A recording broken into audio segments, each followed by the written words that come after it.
stop and look around once in a while, you could miss it.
Oh, man, I forgot it was Tuesday night.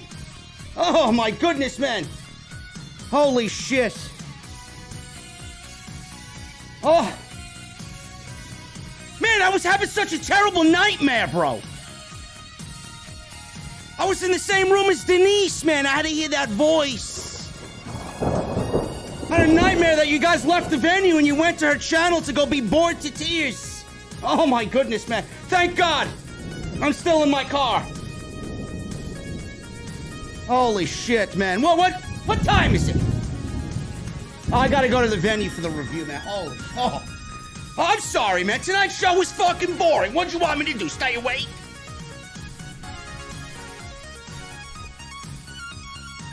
Braun Breaker got eaten by druids tonight. Molested by druids tonight.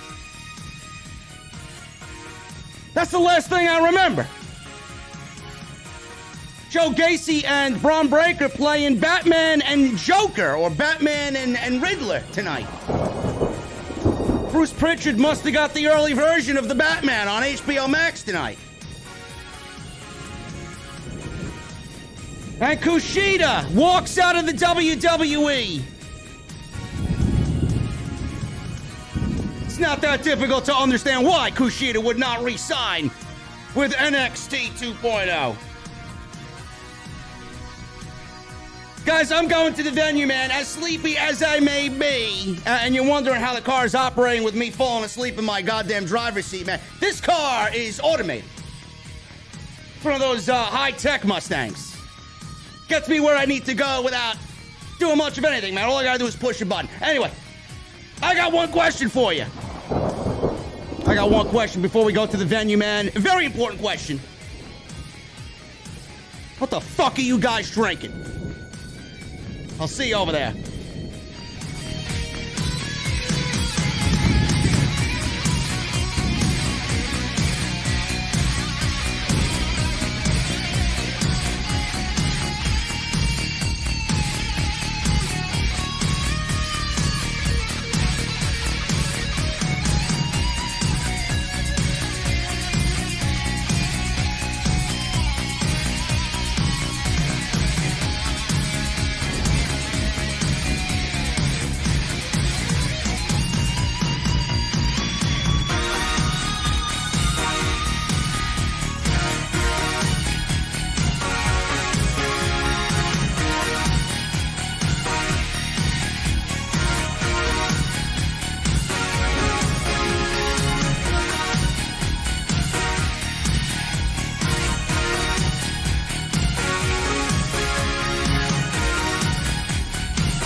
AEW successful?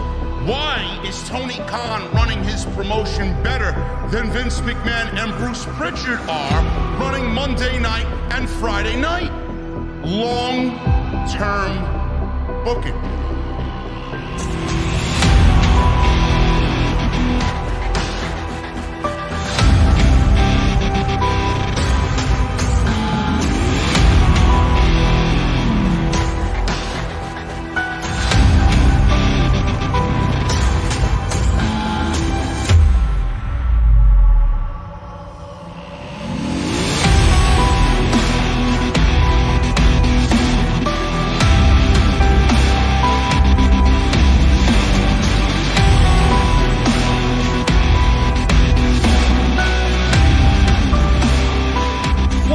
Guys, thank you so very much for joining me right here on Off the Script. This is your NXT 2.0 post show for April 19th, 2022. I am your host, JD from New York, as always, coming to you live from the OTS venue. Thank you guys for joining me on your Tuesday nights, wherever you may be. Man, oh man, Bron Breakker, the man in NXT, the man, the WWE NXT champion, Bron Breakker. He was running around tonight at the WWE Performance Center playing Batman with Joe Jacey. Joe Jacey was playing the role of the Riddler tonight. Where am I? Where am I, oh Batman? Riddle me this, Bron. Bruce must have got the memo that the Batman just reached HBO Max this week. Sat down with a nice cold beverage. I'm sure Bruce enjoys the worst of cold beverages. Just look at his writing. Sat down with the Batman and said, you know what would be a good idea? Let's do Bron Breakker and Joe Jacey on Tuesday night and have them reenact the Batman. Ah, that's a great idea, Bruce. Makes Bron Breakker look like a fucking elementary child. Give me a break. This is not what I signed up for when I watch NXT, man. Triple H would have never done anything this childish on NXT when he was in charge. So we had that tonight with the ridiculous ending where Joe Jacey gives back the ring, the Hall of Fame ring of Rick Steiner, and then he shoves Bron Breakker off of the NXT stage, that little podium above the timekeeper's area, and he falls down. We hear a big boom, a big splat, and then there are like 8 druids, men dressed in druids clothing, and they all surround Bron Breakker like they're about to sacrifice him to the unholiest of gods. This is your NXT in 2022, ladies and gentlemen. Courtesy of Bruce Pritchard. And yes, Bruce Pritchard probably drinks natural light. That's how shit his writing is. We have the debut tonight of Roxanne Perez, the former Roxy of Ring of Honor, now in WWE. Good for her, man. She's got a great look. She's a little spunky. She's not that bad in the ring, very young. But I have to ask a very important question, man, and it's not, what the fuck are you guys drinking? I have to ask, who the fuck is a Roxanne Perez? What type of name is Roxanne Perez, man? It sounds like the high school kid that just graduated her senior year of high school and is now bagging groceries at the local fucking supermarket. Who the fuck is Roxanne Perez? Oh, but she's gonna be great, JD. Oh, but it's yada, yada, yada, blah, blah, blah. Who the fuck is Roxanne Perez, man? I could go down to the fucking grocery store and find Roxanne Perez. Are you serious? This is the best that they could come up with the goddamn fucking names on this show? Roxanne Perez? That may just fall in line with fucking Von Wagner. Ridiculous. Maybe she's awesome. Maybe she'll end up being something. I don't know. But the name ain't really doing much of anything for me, if I am being perfectly honest with you. Sounds like a fucking waitress at the local diner. Hi, could I take your order, please, on this Sunday morning? We have a pancake special today. Homemade syrup. Can I add bacon to that order? Would you like a refill of your coffee? Says Roxanne Perez. Would you like hash browns with that? Can I get you an after dinner dessert? I don't know. She's 20 years old. What the fuck's she doing on television, 20 years old? She should be in the Performance Center. WWE loves fast-tracking people that aren't really set yet. It's great. So we had Braun Breaker and Joe Jacey playing Batman. We had the diner waitress, Roxanne Perez. We had the grizzled young veterans get their name axed. They are now not grizzled young veterans. They are Drake and Gibson. Sounds like something I should be ordering off the fucking bar menu. Drake and Gibson. Yeah, can I have that shaken and not stirred, please, Bruce? The fuck is going on? What is going on here? Seriously. What is going on with this company? Drake and Gibson. Sounds like a fucking store I should go into when I need to buy a nice tailored suit. Drake and Gibson. Holy shit. They're not grizzled young veterans anymore. They're just Drake and Gibson. Kushida. That's the big story. Kushida leaving WWE. Quit, leaving, walking out, all the same thing to me. He didn't want to be there. He didn't want to be there. Maybe I should add that to the fucking menu, man. Maybe we'll put Drake and Gibson on the fucking Drake menu behind me. Kushida didn't want to be there anymore, man. We're going to go over exactly what the story is with Kushida, why he left, and why it isn't really all that big of a deal. Kushida's gone. He did not fit the current mold of NXT. He would have died a million deaths on the main roster, and he probably would have been the new 24/7 champion 50 times over if Vince McMahon got his hands on him. So we're going to go over all that and so much more right here on Off the Script. I appreciate you joining me on your Tuesday nights, man. We got to make a joke of this show because that's exactly what it is. It's a fucking circus, man. So if I'm in some testy mood, if I'm in some feisty mood tonight, it's because Tuesday night sucks. It's awful.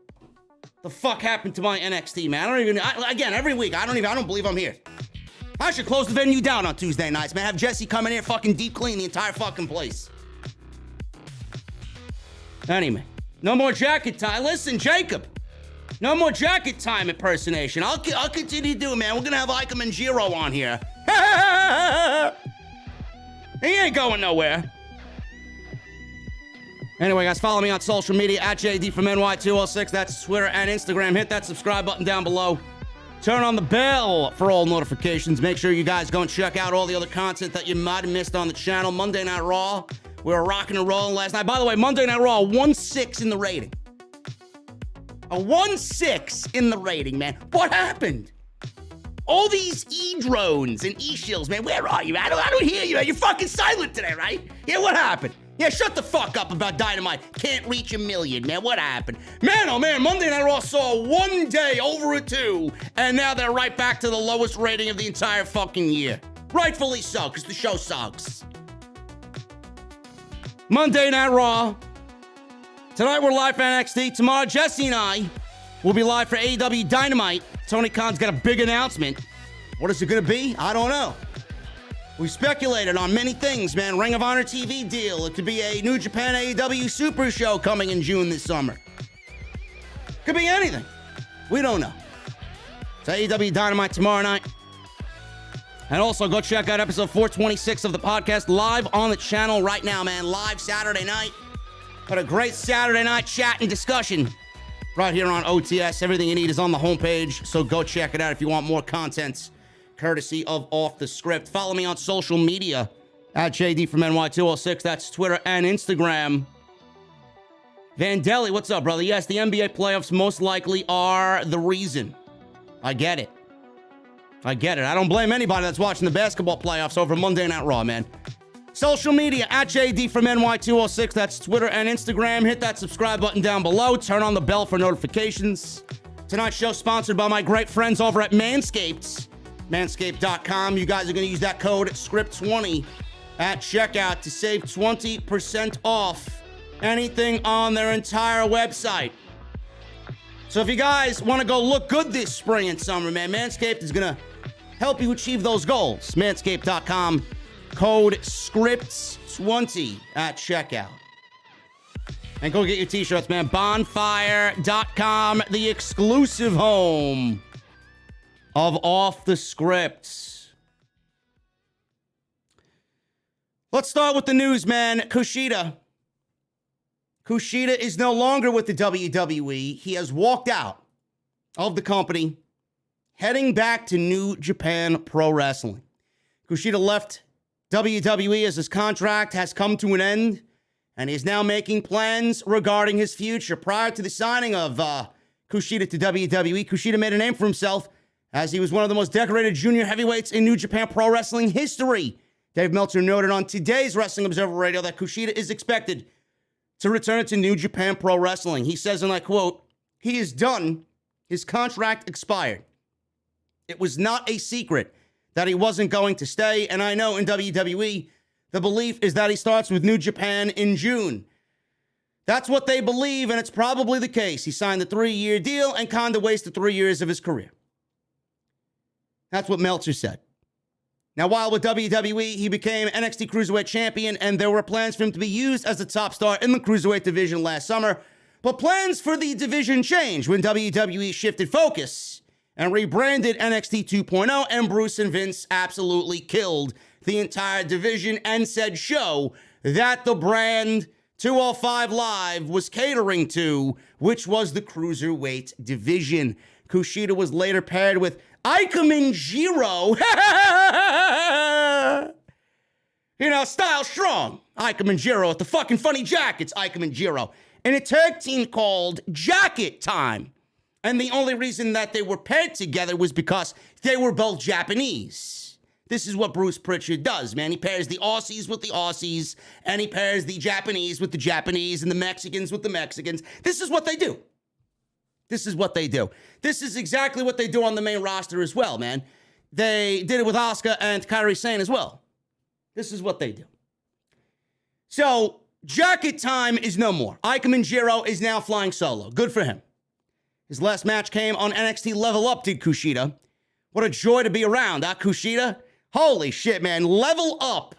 His last match was on NXT's B Show last month, and he lost his last 4 matches.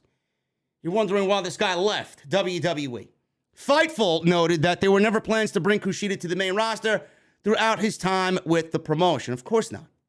Why would they bring him to the main roster? WWE frowns upon guys that look like Kushida. Plus, he's nearing 40. People were making this to be a big deal. This is not a big deal. I'm surprised this is really even news. This will be in the news feed up until after this show, and then by the time this week is over, it will be a non-story. It will almost be as if it never happened. Kushida leaving the WWE, it is a nothing move. You all knew exactly what was going to happen to Kushida. The only thing I could sit here and tell you about as far as a positive to this story is that he is gone from WWE. Now, I know when he was with NXT, when Triple H was there, they did a whole thing on him where he moved from Japan and he moved his family and his wife here, and they settled in Orlando. I don't know what he's going to be doing as far as where he's taking his family and where he's going to be locating himself. He may want to still be in Orlando and then travel back and forth to Japan. I don't know. I don't know if he's moving his family back to Japan. Again, I don't know. But WWE had absolutely no plans for Kushida in NXT 2.0, and they barely had any plans for him when Triple H was there. By the time we really started to see Kushida on NXT when Triple H was in charge, it was almost as if they didn't know what to do with him. Yeah, he won a Cruiserweight Championship. Yeah, he had some decent matches. One that I remember him having was with Walter on NXT back at Full Sail University, back in the old NXT. I remember him having a feud with the Velveteen Dream, I believe. They didn't even use him correctly when Triple H was there. I don't know what they were waiting for. This guy could have been so much more than what they did with him. They really pigeonholed him right from the word go, and I don't really understand why.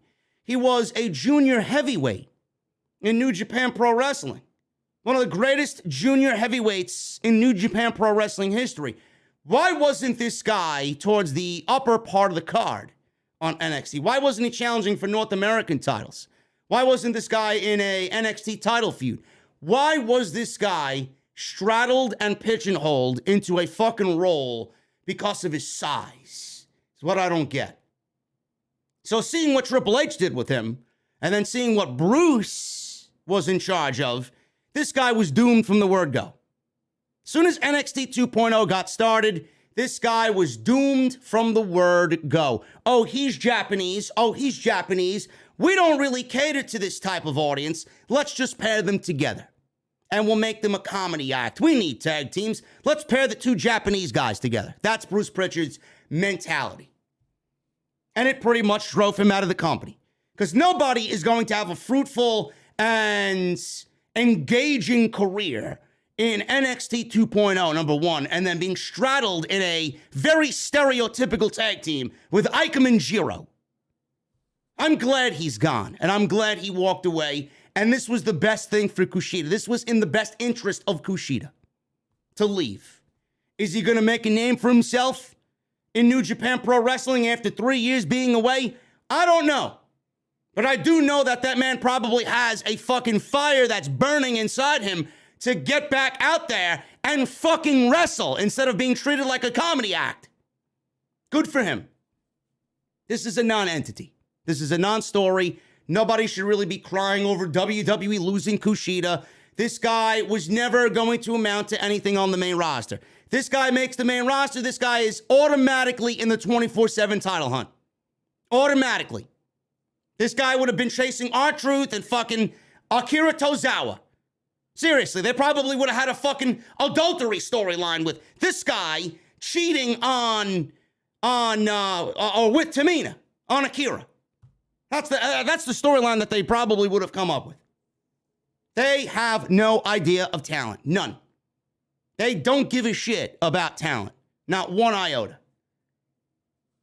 Kushida's gone, and nobody should be upset about this move. This is the best move that he could have possibly made for his career. So that's the big news. There really isn't anything else to add. He'll be in New Japan come June. I see a lot of people saying, oh, maybe he goes to AEW. No, AEW doesn't need Kushida. If there's a forbidden door, AEW will use Kushida when they want to use Kushida. Or if there's a New Japan Pro Wrestling Super Show and AEW Super Show combined, maybe in June, when Meltzer says that that he believes he'll start with New Japan in June, maybe we see with this rumored New Japan show with AEW in June, maybe he shows up there. Maybe we get Okushida working with an AEW talent. I don't know. So we'll see what happens with that. NXT. Tonight, the show started off with Pretty Deadly. They are the new NXT Tag Team Champions.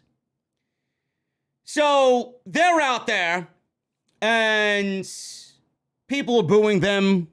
First, their music hit, and they got really no reaction because the fans were legitimately pissed off last week when the Creeds did not win the gauntlet match for the NXT Tag Team Championships. So Prince, the blonde guy, the guy that looks like Legolas from Lord of the Rings, said that they made history as they won the NXT Tag Team Championships in their first match. Wilson said that they used to have gold around their waist all the time after dominating NXT UK, but it was too drab. Wilson did a southern accent to mock people here in the United States, and then they were interrupted by the grizzled young veterans, which we then found out later that they were not the grizzled young veterans anymore, but we're calling them the grizzled young veterans because that's what we know them as. Now just Drake and Gibson. Sounds like I should be walking into their fucking department store, buying a nice tailored suit. Maybe I should go buy a tailored suit at Drake and Gibson for the fucking funeral that's about to be coming to these guys. Pay my respects. Gibson and Drake. Drake did speak here. Gibson usually is the one that speaks, but Drake did speak here. Said that they would have won the match if they were in the gauntlet match last week, which I was wondering myself why they weren't involved in this gauntlet match and why there were only 5 teams instead of 6. But the grizzled young veterans, they really haven't done much of anything under the Bruce era of NXT. So if they were in it, they would have won it. Then Drake said the only reason Pretty Deadly had success in the UK is because GYV left. And Gibson added that they're only champions because GYV wasn't involved and they're sick of being in the back of the line. Legado del Fantasma's music hits and they come out with Elektra Lopez and then Joaquin Wilde and Raul Mendoza, who now goes by the name of Cruz del Toro. They attacked GYV. And that's the way this segment came to a close. While these two teams were brawling on the outside, Bron Breakker jumped the barricade out of nowhere and then entered the ring with a microphone. So this is a very chaotic ending. WWE wanted to make this a very unpredictable ending. You got two teams brawling on the outside. Bron Breakker said, fuck this shit. My father's been abducted, and I have to say what I need to say in the ring. I don't give a shit about these two teams beating the shit out of each other. So he's in the ring. He said, Jacey wants to know what he's willing to sacrifice. So he's called out Jacey to show him what he's willing to sacrifice. Jacey's voice played over the speakers as his face appeared on the screens. Then the lights are kind of going out everywhere. And Jacey took control of the production truck. Apparently he booted the beaver. You know, the beaver's afraid of the dark. So, Joe Jacey started to flicker with the lights in the WWE Performance Center. His laugh replayed maniacally over and over and over again. I got Bray Wyatt vibes from this. As Bron Breakker left the ring to go track down where Joe Jacey is. This is a complete deviation away from what the original character was for Joe Jacey. And I gotta be honest with you. I like this character a lot better. I like this portrayal of Joe Jacey a lot better, man. That shit that he was doing early on when we first seen him come out with this gimmick was very political, and it was bringing the outside politics into WWE. Nobody wants to hear it. People want to watch this show and find some escapism through the show and not worry about all these fucking political beliefs and all these groups of people sticking up for rights and this and that and portraying separate people and whatever the fuck he was trying to go out there and preach, right? Equal rights and all this other shit, whatever the fuck he was talking about. I enjoy this character a lot more, man. It is obviously a take on Bray Wyatt. It's a little spin on Bray Wyatt with the lights flickering and the maniacal laughing and the darkness. But I like this character portrayal for Joe Jacey, and I think he does a great job portraying that character. And then you got Harland, who is a maniacal fucking savage in his own right, and that character now fits better with this character portrayal of Joe Jacey. So they've kind of molded both of these guys into the same type of character, and that's what should be going forward. So I kind of like this. So I don't know where it's going to end up going and how maniacal it's going to be. Maybe this guy turns into the new Fiend. Maybe we see an alter ego for this guy at some point later on down the line in the character portrayal and the character growth of Joe Jacey. Because something like this can only be taken so far, man, before it gets redundant. Maybe he has this split ego, this split personality, this alter ego for himself. We don't know. But I'm liking what I'm seeing here. It's a little hokey for a Bron Breakker storyline, but I'm enjoying the Joe Jacey act, as I think this portrayal is a lot better than what we've seen when he first made his splash on NXT. So Bron Breakker jumped the barricade, and he was standing there listening to this, and he went to go track down Joe Jacey, who was obviously playing a Batman-esque villain here, hiding all show away from Bron Breakker, who was Batman. That's the way I see it, and that's what I correlated it with. The Batman. Bruce was probably watching Batman somewhere this week in the comfort of his own home, because he takes a lot of influence from the movies and then applies it to the fucking shows he writes. We had Santos Escobar. He was watching a Carmelo Hayes promo from the comfort of his own home. Nice little pool in the background. And he said Hayes is a former A champion with a lot of excuses. He said Hayes was never worthy of a North American championship, but he, Santos Escobar, that's another story. He then told him he'd show Hayes to the back of the line. I think Santos Escobar is fantastic. Always. So good is Santos Escobar. Trick Williams said it seems like everybody's confused thinking they can hang with Carmelo Hayes. Hayes said Escobar can hang, but Hayes is the line. Hayes said Escobar is the first casualty in the Getting Back the Gold tour. Whatever. Santos Escobar was a much better promo than Carmelo Hayes. We go into our first match of the night. Tiffany Stratton versus Sarray.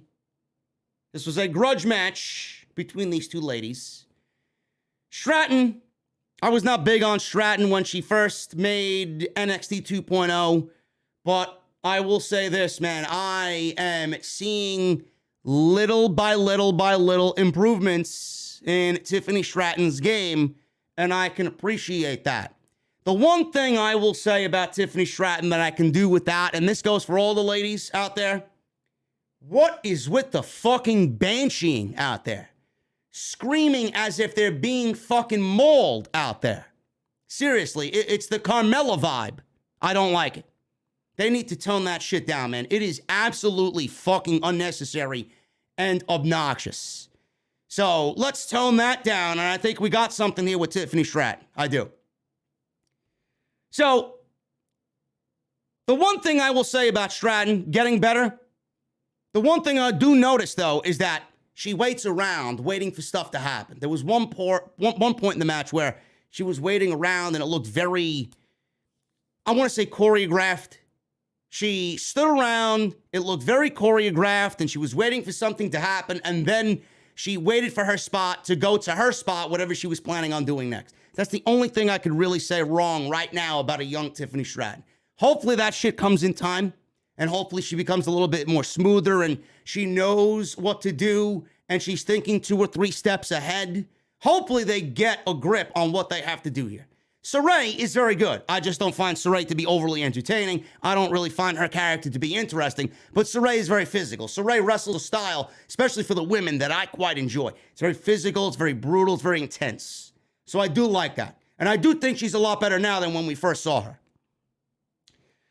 So, Sarray, at one point, hits a double stomp off the top rope, and then comes Sarray's signature running dropkick.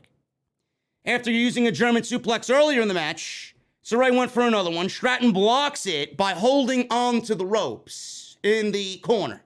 So, what Tiffany Stratton does at this point is she sneaks in a back headbutt while Sarray had her hands locked around Stratton's waist. Referee did not see it. The referee did not acknowledge it. So Stratton threw her head back, swift headbutt. Nobody said anything. Sarray takes a bump down to the mat, and then Stratton, with a beautiful Vader bomb-like move, it was like a twisting Vader bomb in the corner. Big splash in the corner, 1, 2, 3, and she gets the victory over Sarray, and that was pretty much it. This is nothing more than a showcase match for Tiffany Stratton. I'm liking what I'm seeing. It's not there by any means yet, but she's doing pretty well for herself. That's all I'll say about that. She's doing pretty damn well for herself.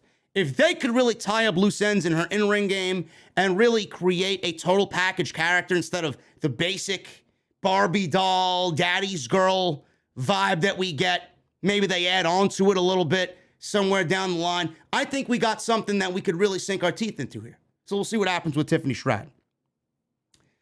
Braun Breaker was backstage. This was the first of many scenes backstage. And Drake and Gibson were back there, and Braun Breaker walked right through them, shoulder charged them out of the way. He told them to shut up as he heard his father calling his name. Bronson! Bronson! Rick Steiner starts yelling. So he enters a side room and he sees the cage that his dad was in captured by Joe Jacey. But there was a voice recording of him congratulating Breaker for attaining the title against Gunther. It played the rest of the scene with Jacey as Breaker stood in the cage and threw down the iPad where the sound recording was coming from, and he stormed off. So Braun Breaker is investigating where Joe Jacey is, and he's trying to track down clues as to where he is hiding. This is the whole premise of tonight's NXT. Pretty Deadly was walking through the hallway in the back, and they saw Persia Perota and Indy Hartwell. They stopped in the hallway.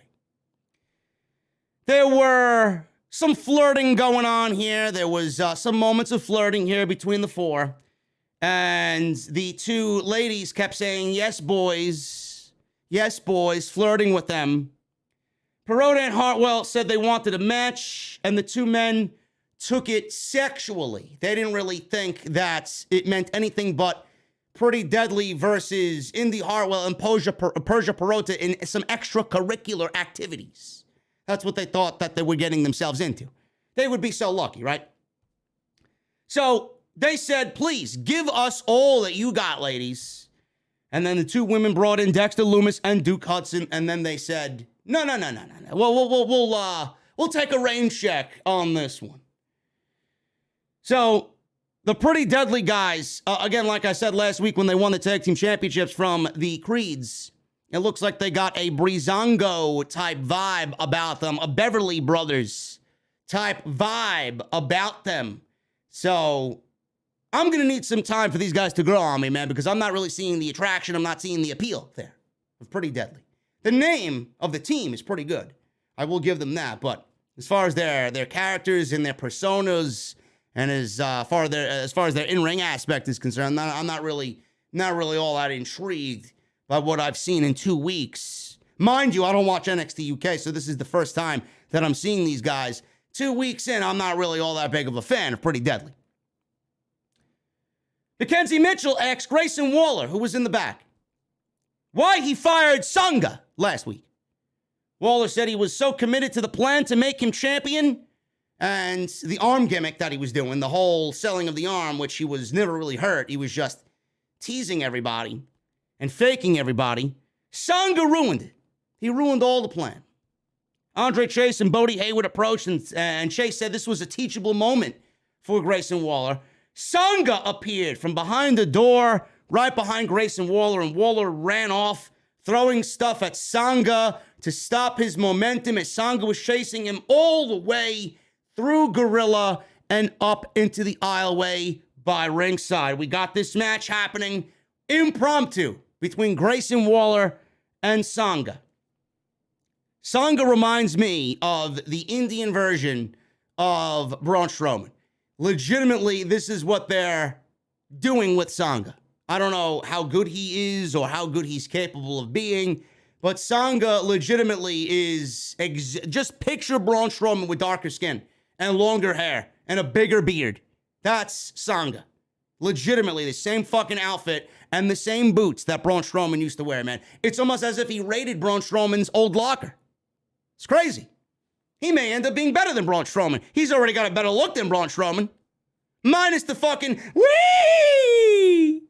The, stupid Express. You guys remember those days, right? Where they did the choo-choo train sound? So we got this match. 3 minutes. 3 minutes. Who won this match? Did Sanga win the match? Because it would be completely fucking unbelievable and illogical for Grayson Waller to beat the guy that is 3 times his size, right? No, of course not. Grayson Waller got a clean victory over Sanga on NXT tonight. It's great. So, they're in the ring. Waller called for the bell and hit Sanga. Sanga just stood there and no-sold it. Hit Waller to the ground, and he fell down like a sack of potatoes. He then threw Waller across the ring 5 times or so, and Waller grabbed the bottom rope, hit a basement drop kick to the knee, kept attacking the knee of the big man because that was really his only offensive attack here. Sanga threw him off the ropes, and Waller turned right into a shoulder tackle. Waller is now bumping all over the place and bumping all over the place here and there for Sanga. Sanga whipped Waller into the corner, lifted him and slammed him down with a sidewalk slam, and he then landed a standing elbow. So we got a pin by Sanga. Waller got to the bottom rope and broke the pin. Sanga hit a body slam and then called for a choke slam. Waller rolled to the outside. He kicked Sanga into the announce table and countered a choke slam by shoving Sanga into the steel post. So he rolls back into the ring. Waller then rolls to the outside, rolled into the ring with a leaping, rolling stunner for the 1, 2, 3. And Grayson Waller gets the massive upset over a guy 3 times his size in Sanga. Who are they high on, folks? Who are they high on? Grayson Waller. I don't know why the match was booked, but I guess Sanga needs to go back to the Performance Center before they do anything else with Sanga on television. Grayson Waller gets the victory, and that was pretty much it. Hopefully this puts an end to that ridiculous couple of week storyline between these two guys. They replayed a video with Cora Jade going over last week's interaction with Natyla. Yes, Natyla. Wanted to make sure you guys heard me because I wasn't sure if you fell asleep at the sheer name of Natyla. Every time I mention Natyla, people fall asleep in my presence, man. So she's talking about Cora Jade last week, showing a picture from Jade meeting Natyla at the house show that she went to, and then getting slapped and put in a sharpshooter by Natyla on last week's show. Then she tore the picture of them in half, and it looks like they're continuing to build Cora Jade and Natyla as if anybody legitimately fucking cares about Natyla and Cora Jade. I know I don't. We got a vignette of a little girl playing an old WWE 2K video game. And this little girl said that was her game. It's a lot of people's game. Not mine particularly, but it's a lot of people's game. She said she would get the game every year and get lost for hours playing as her favorites, and then one day she created herself. She said, people thought that the only way I would get to be a professional wrestler or a WWE superstar is by recreating myself in the game and playing as myself in the virtual world. She said she knew that one day the virtual world will become the real world. Roxanne Perez debuts, supposedly, next week. Who the fuck is Roxanne Perez? Who is Roxanne Perez, man? Now, I get the name that they had to trademark their own intellectual property. She obviously can't use the name Roxy, right? Coming over from Ring of Honor. Not only that, WWE will never allow you to keep your independent name, the name that you made money off of on the indies, in their company. So now we got Roxanne Perez. I don't know who comes up with these names or why they think Roxanne Perez is going to stick, but it sounds so hollow. And I know I'm not the only one that feels that way. Who the fuck is Roxanne Perez? Who is Roxanne Perez? Is she the fucking girl that just graduated high school that's bagging groceries in the summer at the fucking supermarket? Roxanne Perez.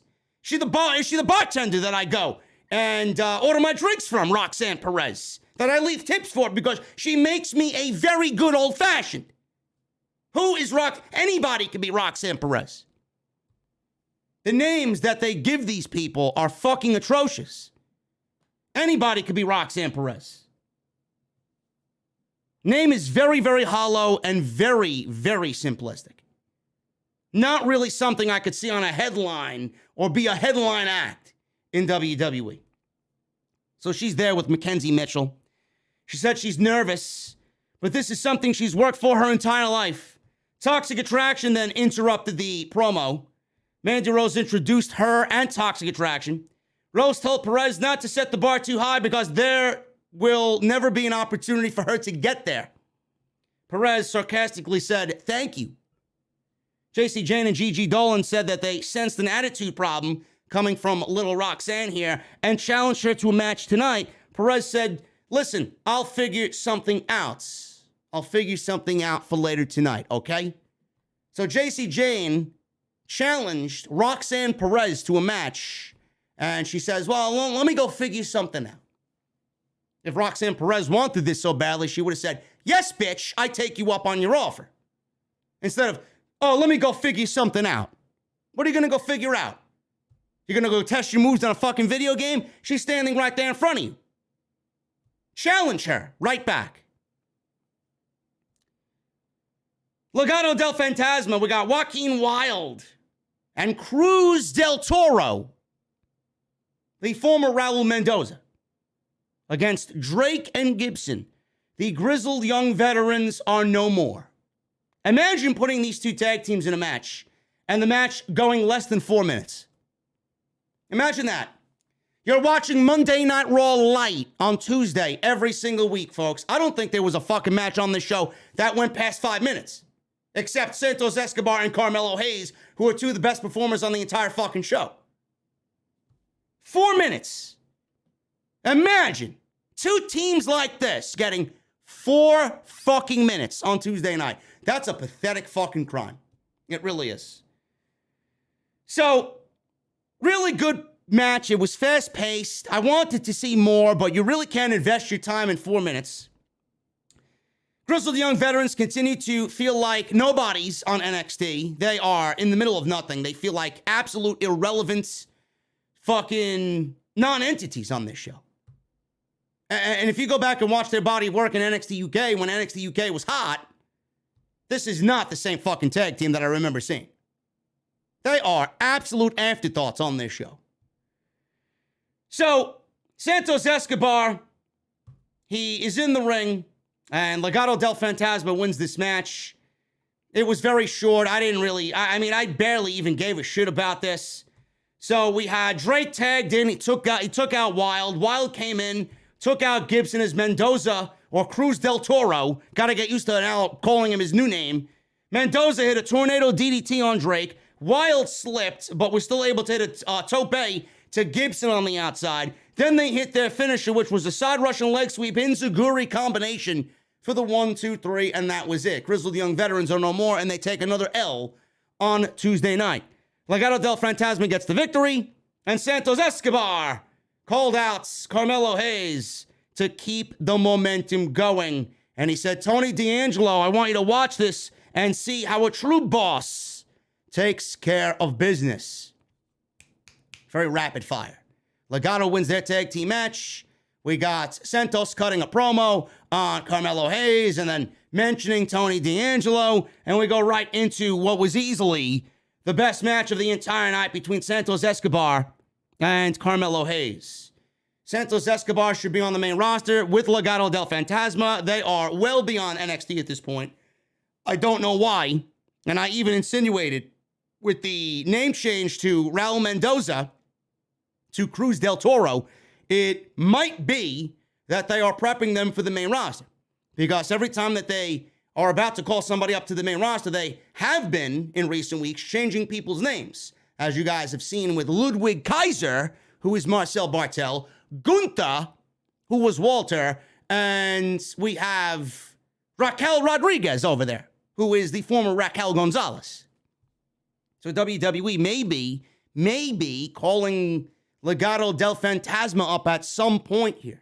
I think they are primed and ready to go. I really do think so. I think they'd kill it on the main roster with some good booking. They'd be fantastic. Especially Escobar, man. This guy could be a world champion on any brand.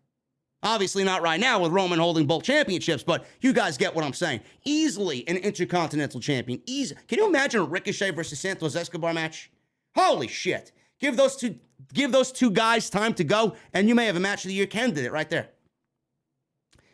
So, obviously, Carmelo Hayes is on this rebound tour, this getting the gold back tour, getting the North American Championship back tour.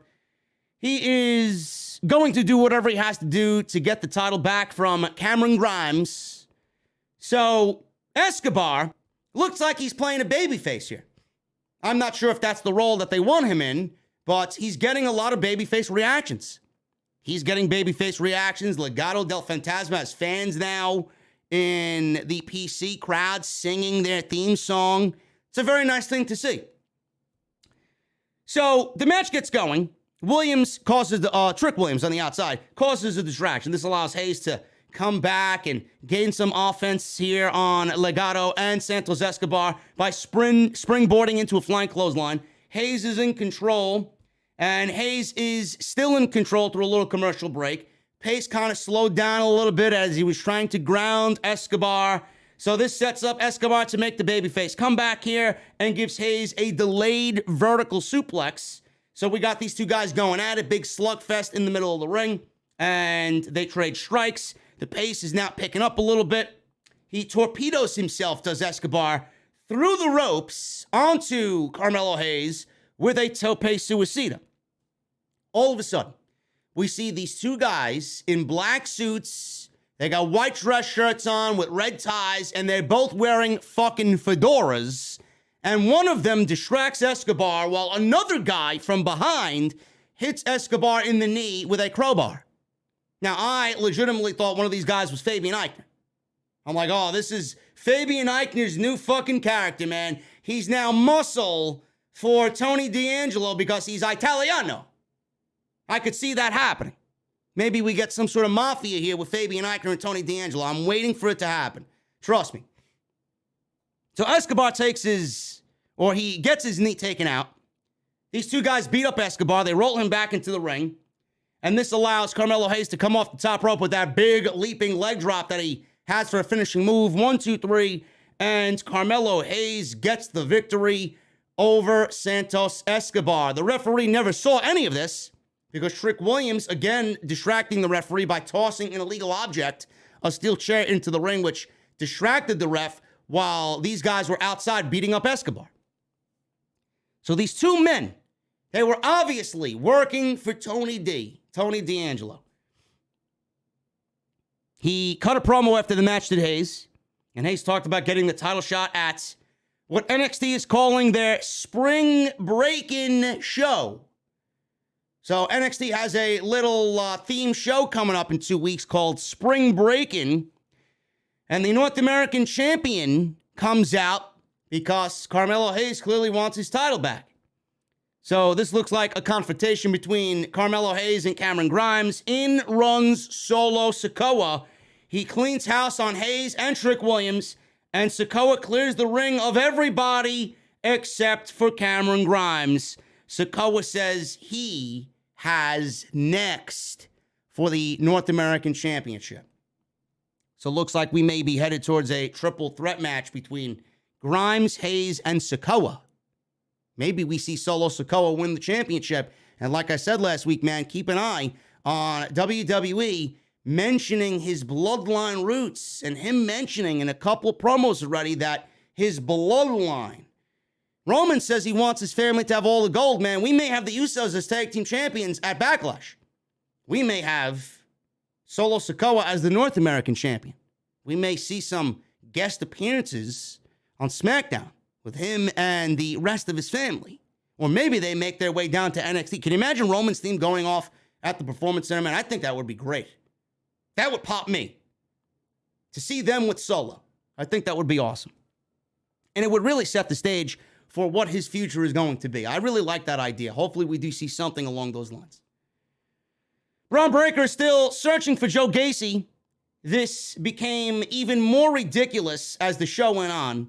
It really started to mimic some bad fucking superhero movie. They did the mirror spot from, I remember, correct me if I'm wrong, this was a WCW Nitro spot. I believe WWE did something like this with Alexa Bliss as well at some point. I don't remember when. It may have been with Randy Orton when he was feuding with The Fiend. But I remember on WCW TV when Hollywood Hogan, was feuding with the Ultimate Warrior. They did some mirror gimmick where the Ultimate Warrior was shown in the reflection of the mirror and Hulk Hogan seen his reflection behind him. But when he turned around, he didn't see anybody there. The same exact thing happened here with Joe Jacey and Braun Breaker. This is comically bad. This is getting more and more absurd as the show goes on. So we got Diamond Mine, Roderick Strong, and Malcolm Bivens. Roderick Strong tells Bivens that Strong himself is the leader of this group. Roderick then tells Bivens that whoever does not agree with my vision of Diamond Mine, they are the enemy. Sounds like, to me, that Roddy wants something that Malcolm Bivens does not want any part of, and that Malcolm Bivens is going to kick out Roderick Strong at some point from Diamond Mine. Looks like Roddy may be going rogue and on his own when Malcolm Bivens and his plan comes into full effect. That's just the vibe I get from that. Natyla. She went one-on-one with Tatum Paxley. Thank you, Tommy Brannigan, for the Braves-Dodgers update. Braves aren't really playing too well, but they did that last year as well, and they ended up winning the World Series. Natyla and Tatum Paxley. This was very quick. Another 3-minute effort here. Not really anything to really sink your teeth into. But actually, it went more than 4 minutes. Wow, 4 minutes instead of 3, man. Bruce, man, you're being greedy, bro. You're being a little greedy there, man. Don't get too selfish, bro, with the fucking time limits, okay? So we got Natyla and Tatum Paxley. Nothing really overly exciting about this shit. The crowd was fucking annoying. Let's go Tatum. Let's go Natty. Let's go Tatum. Let's go Natty. This Full Sail crowd, or not Full Sail. I love Full Sail. This Performance Center crowd is fucking AIDS. They are garbage. I hate them. This is not the same people. This is not the same group of people. I don't think you'd catch me dead in that fucking crowd, man. I'd stick out like a sore thumb. Seriously. I'd be the only guy not fucking marking out over the bullshit that is this show. So the story of this match is that Natty is basically the queen of the NXT women's division all of a sudden. When Paxley was getting beat up here by Natyla, she made a comeback. Natty was there to, I guess, be the in-ring general that she is here. Natty feeds into the comeback of Tatum. Paxley gets a 2 count after a standing senton. She missed a charge into the corner. And then that was pretty much the end of the match. Natty applies a sharpshooter and Paxley taps out. What do you want me to say? What do you want me to say? They got to get Natty some wins before she is thrown into a feud and a match with Cora Jade. And Cora Jade somehow is made because she beat Natyla on NXT 2.0. I don't care. None of this was overly exciting at all. Tony D'Angelo was in a parking lot. He had one of the interviewers there. We didn't see his face. Ask, what happened with those guys out there that attacked Santos? Those unnamed men out there in that match with Carmelo Hayes. D'Angelo was insulted.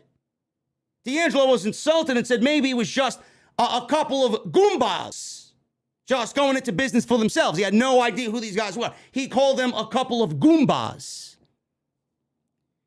And he noticed that Legado's car was parked right out front. He asked the interviewer, yo, whose car is this? Oh, that's Legado's car. It's a fancy ride, says Tony D'Angelo. He walks away. So this is not the end of Tony D'Angelo and what he's doing with Santos Escobar. So we'll see what happens in a little bit. So we got another vignette for Nathan Frazier, a.k.a. Ben Carter. Or Ben Carter, a.k.a. Nathan Frazier, is making his way to the States from NXT UK, and he's debuting next week on NXT 2.0. Hopefully, this is what I'm hoping for. We're getting Nathan Frazier, and we're getting Roxy in the women's division. I'm genuinely hoping that we get some sense of what we loved about NXT 1.0 with Roxy, or Roxanne Perez now, and Nathan Frazier. I hope we get some sort of higher in-ring quality with both of these individuals making their respective NXT 2.0 debuts. Because I hear a lot of good things about Nathan Frazier. We'll see what he does next week. But he is a small guy. I don't really see him going past NXT 2.0. I don't really see them doing much of anything with him. So what's the point of getting excited? What's the point of getting excited with Ben Carter, Nathan Frazier being on Tuesday nights? Look at his size. He's not going anywhere in the Vince McMahon era of WWE. So Indy Hartwell was in the back. And she was asking Duke Hudson his pant size so that they could look like a team. She wanted to get Duke the same type of jeans that Dexter Lumis was wearing. I appreciate you, Indy. Indy knows it, man. She took that from Johnny. You see, indie wrestling, thinking ahead, man. You gotta look the part if you're gonna be a tag team. I appreciate that. So Hudson says what matters is the game plan. Never mind what we look like. He said they'll take the fight to Pretty Deadly. And every time Hudson said something, Hartwell said, if Jacey liked it or not. Hartwell told him to just try and speak his language. Hudson then glared at Dexter Lumis and made silly faces at Dexter Lumis because Dexter Lumis doesn't speak. So how are you supposed to speak his language? You make silly faces because that's all Dexter Lumis does, and gives thumbs up. That's all Dexter Lumis does. Hartwell said Hudson isn't even saying anything. Hudson said this is stupid as Persia Perota and he were getting frustrated. Hudson then stormed off in anger. Zion Quinn versus Wes Lee. This was kind of sad, to be quite honest with you. Wes Lee was in a tag team, as you guys know, with MSK and Nash Carter. Nash Carter got released because of an inappropriate photo that was released by his ex-wife on social media as a way to get him fired. So now Wes Lee is all by himself and he has no tag team partner. We don't know what he's going to be doing. He cut a promo before this match, and this was all set up when the two got into a brief little backstage confrontation earlier in the show. And he said his life has been utter chaos the last 2 weeks. He's been lost. He doesn't know what to do. He feels directionless.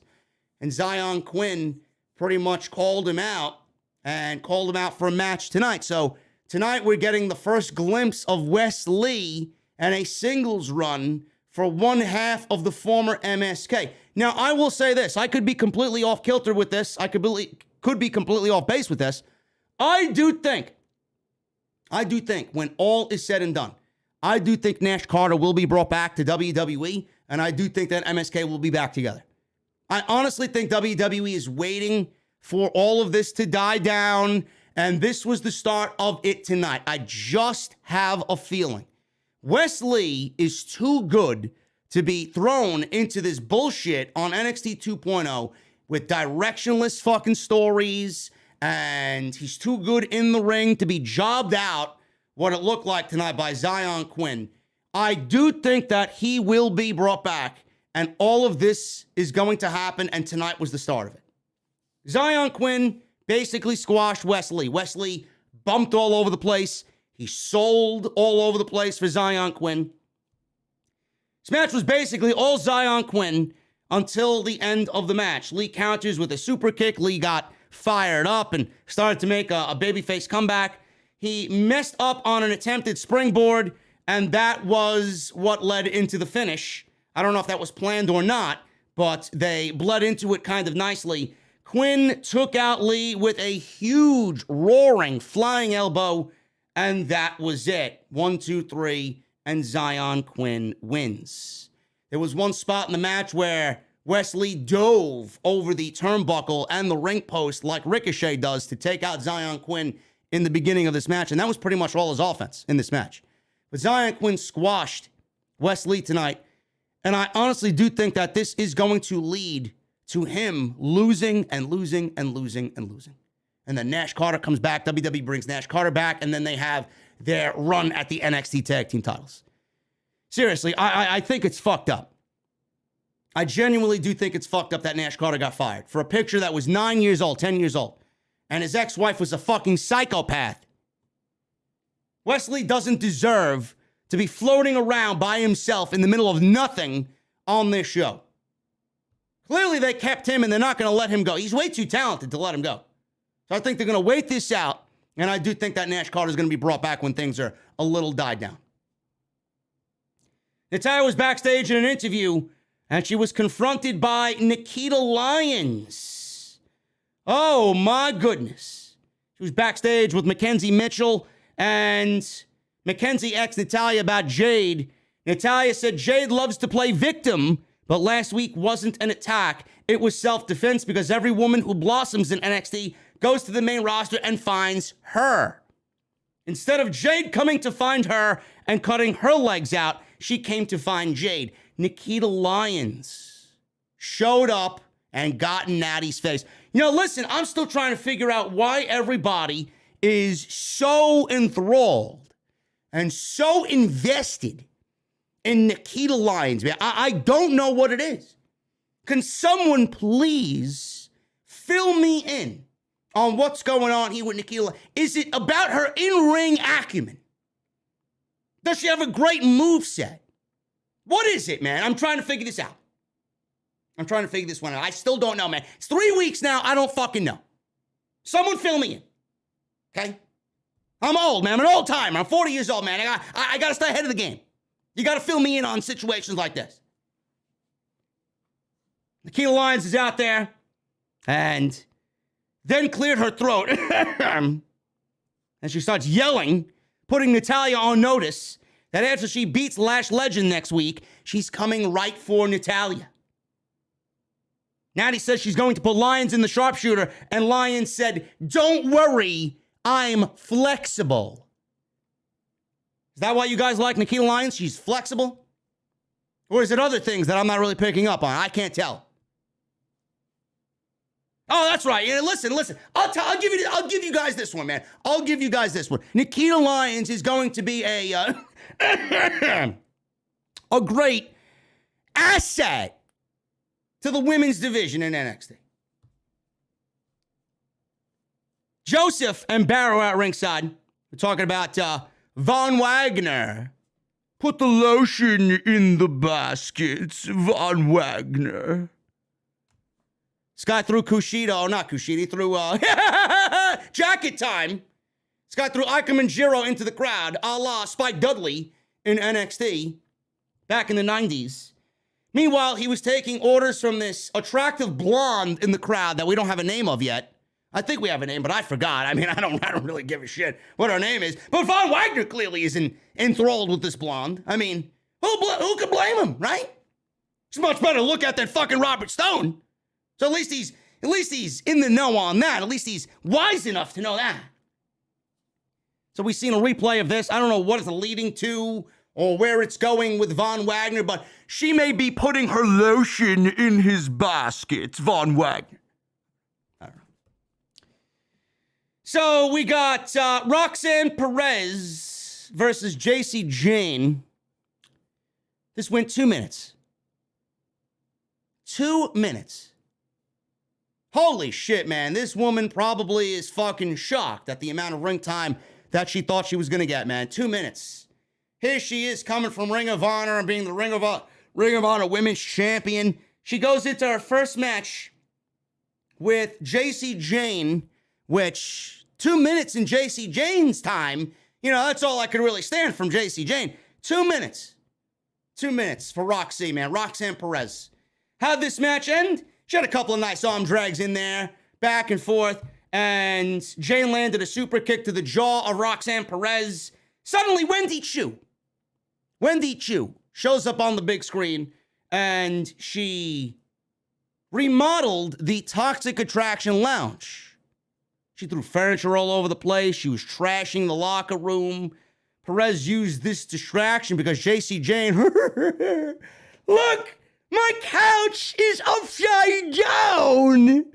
She's looking at the big screen, watching Wendy Chu destroy the fucking locker room. Roxanne Perez used this as a distraction to land a code red. 1, 2, 3.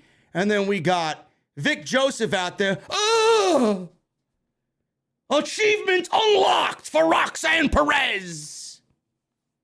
Holy shit. Yeah, thanks for the video game fucking lead in there, Vic Joseph.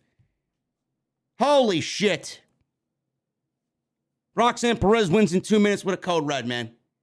Can't really get a sense of Roxanne Perez in 2 minutes. I would have waited to have a proper debut, but this is Bruce Pritchard's NXT, so this is what he thinks is best, man. What the fuck do I know? Pretty Deadly. This is Elton Prince and Kit Wilson versus Duke Hudson and Dexter Lumis. This was the main event for the NXT Tag Team Championships. I didn't really expect new champions after we crowned new champions last week on NXT, so I didn't really think that they were going to win this match.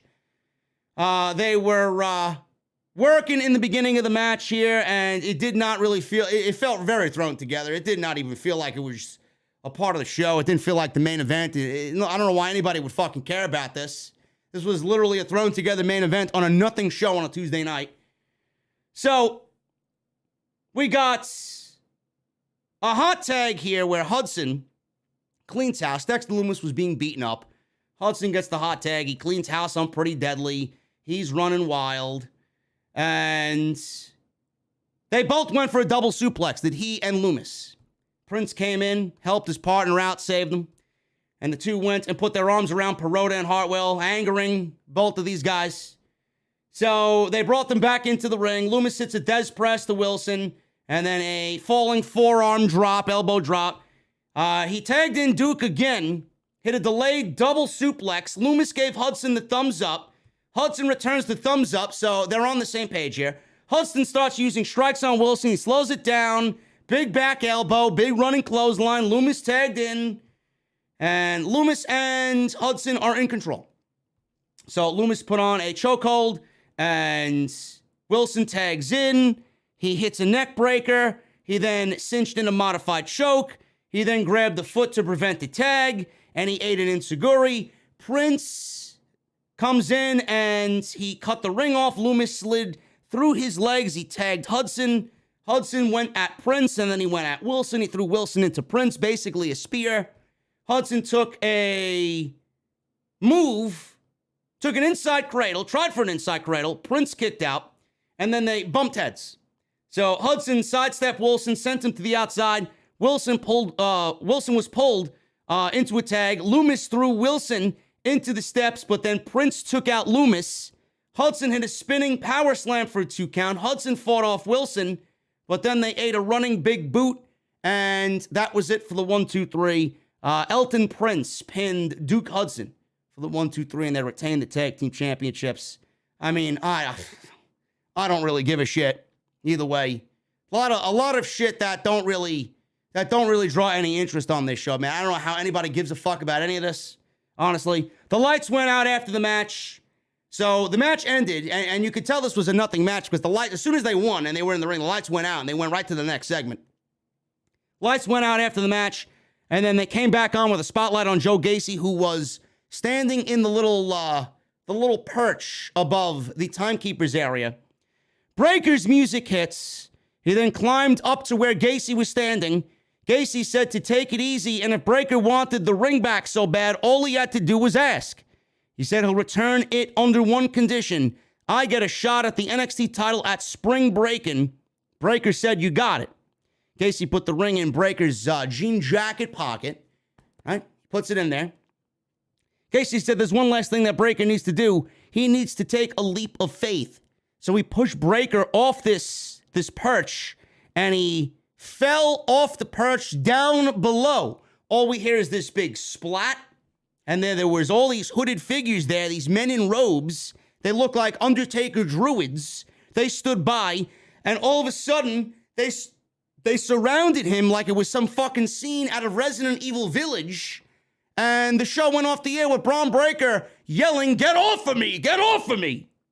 And Jacey was looking on like he was some demented fucking high priest or something, looking down below. What is this shit? Now, I get it. I get that Jacey's playing mind games with Braun Breaker. But you know what I'm thinking when I look at this? I'm looking at Braun Breaker being treated like a complete fucking child. That's what I look at. I don't think Braun Breaker should be in a storyline like this. This should be reserved for one of the other fucking mid-card acts on NXT, but not Braun Breaker. Braun Breaker wanted the ring back. Braun Breaker was trying to track down where his father is. If Joe Jacey wanted a title match so much against, of all people, Braun Breaker, all he had to do was ask. I don't see Braun Breaker turning down a fucking challenge from Joe Jacey. All he had to do was ask. That's it. Braun Breaker would have easily and gladly given him a title match. Yet we got the Hall of Fame ring stolen, his father captured, and then him being fucking molested by druids on the outside as this show went off the air tonight. I get that Jacey wants to play mind games. I get that Jacey wants to weaken the mind of Braun Breaker and take his head out of the game and maybe takes his eye off the prize and puts his family first and then preys on a weakened Braun Breaker. I get it. But the logical mind that I have and the mindset that I have is Braun Breaker is such a badass, all you have to do is ask, and I doubt he's going to refuse you. That's what I'm thinking. And that's the way the show went off the air. NXT, man, I don't know. This was a bad week for WWE. This is a bad week so far for WWE television, man. Monday Night Raw was fucking garbage. NXT was no better. Thank God for Wednesdays, man. You know what day it is. Wednesday. Yes, thank God. The real start of the wrestling week. And Friday's no better. We go right back to being fucking subpar garbage on Friday night. Thank you guys very much for joining me for this NXT post show. I know you guys don't give a shit about this show. I don't even know why the fuck I come on here, man. I really don't. It's a waste of my fucking time. But if you guys enjoyed the post show, make sure you guys hit that thumbs up. Hit that thumbs up, man. We got 530 likes and we get... Let's try for 650. Can we get to 650 likes? Make sure you guys get those super chats in.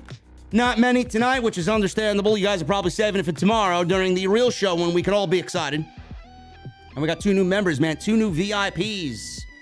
Joining the VIP club right here on Off the Script inside the OTS venue. Hit that join button down below and become a VIP, man. You guys can get those emotes. Those emotes in the chat you guys can use in the comment section and the live stream chat and those badges next to your name to show off your VIP status, man. Hit that join button, become a VIP right here on OTS. And make sure you guys go check out my sponsor for today's show, Manscaped, manscaped.com. That is manscaped.com, code SCRIPT20 at checkout to save yourself 20% off and free shipping. Let me run through these super chats, man. Let's start at the top here. We got Tony Brown. Tony Brown with a $4.99 super chat and a $4.99 super chat. Tony Brown, thank you so much, brother. Tony Brown says, who can blame Kushida? Nobody's blaming Kushida, brother. Kushida did the right thing for his career. Kushida is now gone. Good. A lot of booty meat on tonight's show, Tony Brown. I'm sure you were very pleased, bro. Tony Brown loves his booty meat. Neb with a $2 super chat. What's worse, watching Drowsy or Shilcito? Holy shit, man. I don't know. One is, I don't even know how to compare the two. How do I even compare the two, man? That's like a fucking podcaster's worst nightmare. Interviewing or watching a Shilcito podcast and then reviewing a Ronda Drowsy segment on Friday night. I don't know, Neb. I'll have to get back to you on that one. Either way, you're probably going to end up with a fucking aneurysm. Desires with a $1.99 super chat. Roxanne is so smooth and Tiffany is growing on me. I'll give Stratton that, man. Stratton is looking a little bit better. But I'm not sold on Roxanne Perez, man. The fucking diner waitress over there, Roxanne Perez. Not sold on her yet. This is actually my first time seeing what she can do in the ring, man. You can't really gauge on what she can do in 2 fucking minutes. Ulysses with a $5 super chat. I'm watching the WWE Evil episode of Sasha Banks on my other TV, and they have Denise Salcido on it. Shaking my head. Other than that, this episode is boss. Pun intended. I'm sorry to hear that, Ulysses. I'm sorry to hear that, brother. I would have muted the TV. KB becomes a new member inside the OTS venue. KB, what are you drinking, man? First round is on me, bro. Bradley Robinette with a $1.99 super chat. Watch my Red Sox on the MLB Network instead of WWE. Probably made the right decision, bro. Robert Hall becomes a member for 15 months. The law offices of Drake and Gibson. The creative in WWE is it's a fucking disgrace. It really sucks, man. It really sucks. Where is Miro? Miro is filming a pilot for CBS in Brooklyn, New York. He's off doing big boy things. Thank you, Robert Hall, man, for 15 months. I appreciate you, bro. DJ with a $9.99 super chat. I just got done arguing with a guy about the name changes in WWE. I just feel like that person never watched the black and gold of NXT because he tried to convince me that it's not bad at all. WWE fans are weird. Bro, half of them have the IQ of a fucking tree. None of them are intelligent, man. Wrestling fans are the dumbest fucking fans on the face of the earth. Out of any sports league, man, wrestling fans own it as being the dumbest. Not me, though. I mean, I'm the smartest, and everybody that's here in the venue is the smartest. I mean, we all know our shit. Coil Phoenix with a 9-month membership. Coil Phoenix, thank you so much. Well, after tonight, I have officially boycotted NXT 2.0 and swore to never watch this garbage ever again. As for Kushida, I'm extremely happy he left. Yeah, Coiled, I would not waste my time. I mean, I got you covered on this show. That's all you need. That's all you really need is me. And thank you for 9 months. World of Wrestling with a $5 super chat. Bro, I need a bottle of Grey Goose vodka so I can drink my sorrows away after hearing what happened on NXT. What a fucking joke. Yeah, it was pretty bad tonight, bro. Listen, it's the creative. It's not even the characters, man. It's the fucking creative.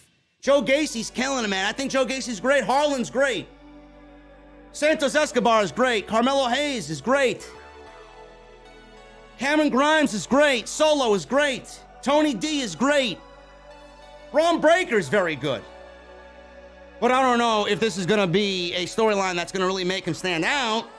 Kind of looks like a geek, to be fair. There's things to like about this show, as far as the performers go, but the fucking writing is garbage, man. Oh, I forgot to mention that Tony D, I don't know why I must have not put it in my fucking notes. Tony D had Santos Escobar's SUV booted, and he put a dead fish on his SUV, man, as if he's going to be swimming with the fishes soon. I'm actually looking forward to Tony D versus Santos Escobar. I really am. Joseph Taylor with two $2 super chats. Your favorite 3 Lucha Brothers matches. I can't even tell you, man. Obviously, the Young Bucks, number 1. Steel cage match. Probably something with,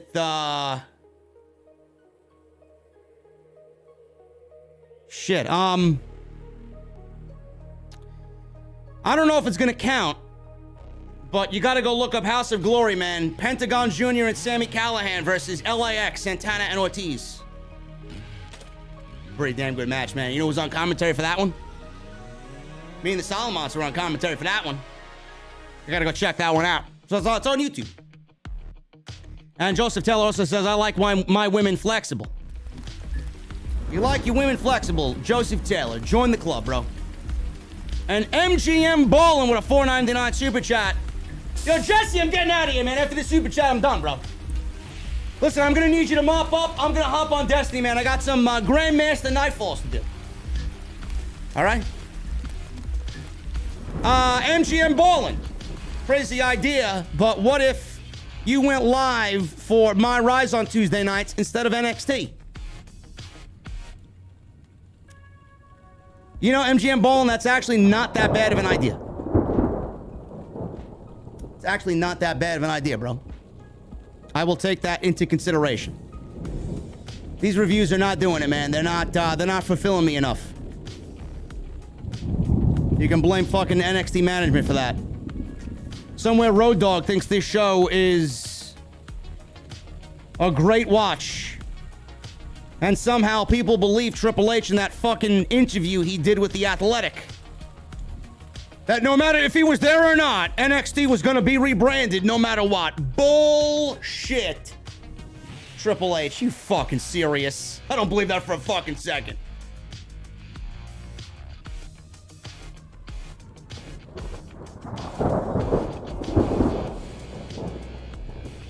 Anyway, I'm getting out of here, guys.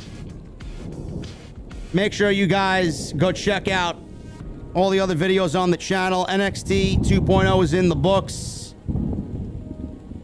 Follow me on social media at JDfromNY206. That's Twitter and Instagram. Hit that subscribe button down below. Turn on the bell for all notifications. Let me see those guitar emojis in the chat. And I need that music on max. Guys, I'll see you live tomorrow night with Jacey for AEW Dynamite on Off the Script. I'll see you guys later.